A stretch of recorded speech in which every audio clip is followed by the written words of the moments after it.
Party സമ്മേളനം നടക്കുന്ന വേദിക്കുള്ളിൽ നിന്ന് ദീപക് തർമ്മന കൂടി നമുക്കൊപ്പം ചേരുന്നു. ദീപക്, ഉദ്ഘാടനം നടക്കാൻ ഇനി അല്പനിമിഷങ്ങൾ മാത്രമേ ബാക്കിയുള്ളൂ.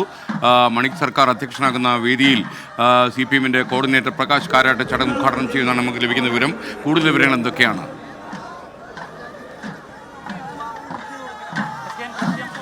മിനിറ്റ് കഴിഞ്ഞാൽ പാർട്ടി കോൺഗ്രസിന്റെ ഔപചാരികമായ പ്രതിനിധി സമ്മേളനം നടക്കും.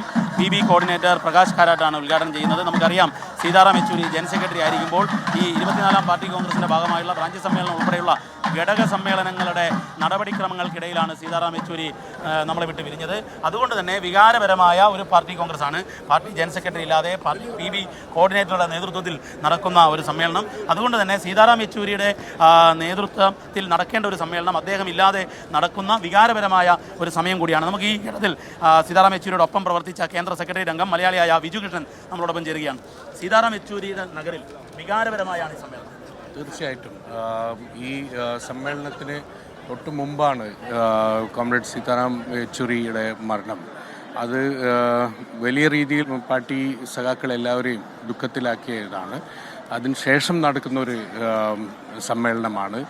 ഇന്ന് ഇന്ത്യ നേരിടുന്ന വെല്ലുവിളികൾ, വർഗീയ ഫാസിസ്റ്റുകൾക്കെതിരെ നമ്മൾ എങ്ങനെ സമരം ചെയ്യണം, ഏത് വിധത്തിൽ അതിനെ ചെറുക്കാനുള്ള തന്ത്രങ്ങളൊക്കെ മെനയുന്നതിൽ വലിയ പങ്ക് വഹിച്ച ഒരു സഖാവ് കൂടിയാണ്. ഈ പാർട്ടി കോൺഗ്രസ് നടക്കുമ്പോൾ നിർണായകമായ ഒരു രാഷ്ട്രീയ സാഹചര്യമുണ്ട് രാജ്യത്ത്.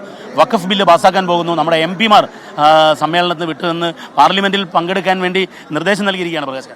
അതെ, അത് വളരെ നിർണായകമായ ഒരു ഘട്ടത്തിലാണ്. വഖഫ് ബില്ലിന് എതിരെ നമ്മളെല്ലാവരും പങ്കെടുക്കണം എന്ന ഒരു തീരുമാനം ഇന്നലെ ചേർന്ന പാർട്ടി കേന്ദ്ര കമ്മിറ്റിയിൽ എടുത്ത തീരുമാനത്തിന് പ്രകാരമാണ് MP-മാർ അതിൽ പങ്കെടുക്കുന്നത്. മറ്റൊന്ന് നേതൃനിരയിലെ മാറ്റം. കാരണം മുതിർന്ന ആൾക്കാർ പ്രായപരിധിയിൽ പോകുന്നു. PB-യിൽ പുതിയ ആൾക്കാർ, പുതിയ ജനറൽ സെക്രട്ടറി,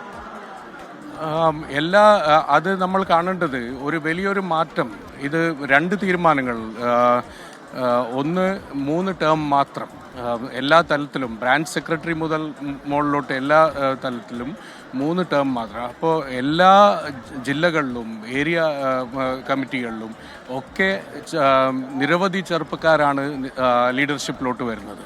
അതിൻ്റെ ഒപ്പം തന്നെ ഈ 75 വയസ്സ് എന്ന ഒരു ഇത് വെച്ചുകൊണ്ടും നിരവധി ആൾക്കാർ ഒഴിയുന്ന ഒരു സാഹചര്യം ഉണ്ടാവും.